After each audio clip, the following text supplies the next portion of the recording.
Hi students, now we learn 4 science. Lesson 1, life and survival of plant. The topic is aquatic plants and floating plants. So just see previous session answers. Question 1, write 2 characteristics of desert plants. Answer is, first the desert plants have very few leaves or no leaves. Second point, they have spine instead of leaves. Spine prevent or stop the loss of water.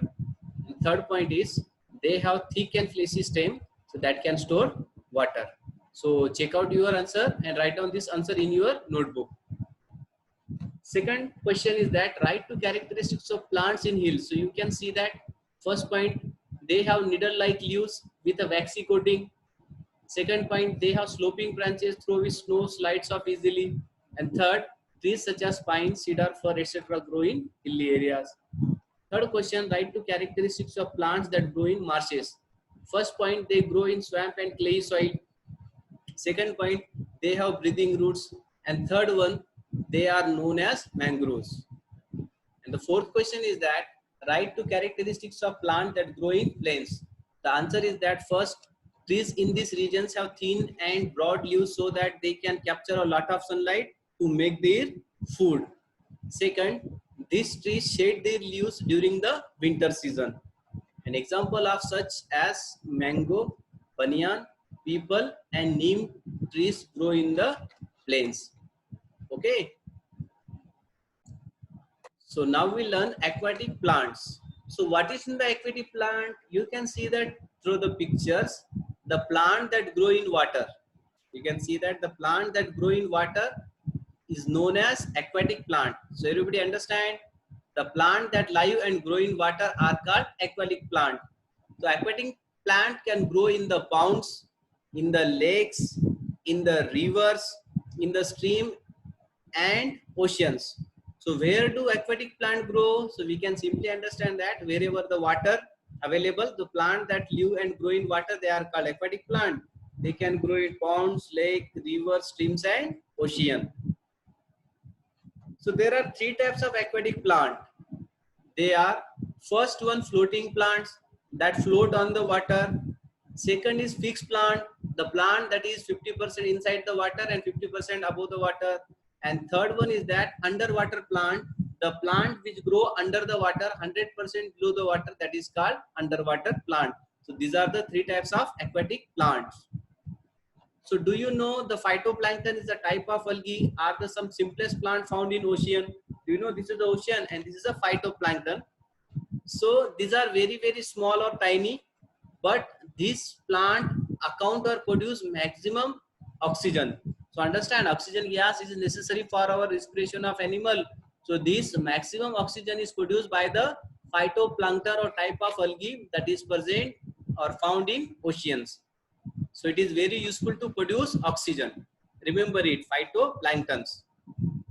So first, today we learn about the today's topic, floating plants. So you can understand that plant that float on the water. You can see that this is the water and these plant leaves are floating on the water surface. So plant that float in the water is called floating plant. So floating plant can freely float in the water. You can see that these plants are floating on the water. To float easily on water, these plants have following adaptive feature. So to float on the water, the floating plants have following features or special characters. So we will learn. So you understand what is the floating plants? The plant that float on water is called floating plants. Let's see the adaptive feature of floating plants. First feature is that they have small and light bodies that can float. So you can see that this is a plant. Example is Wolffia and duckweed. So their body is very small. You can see that the leaves are very small and lightweight. So that's why they can easily float on the water. So first adaptive feature is that the floating plants have small and light bodies. So that can float. Example is that Wolffia and duckweed.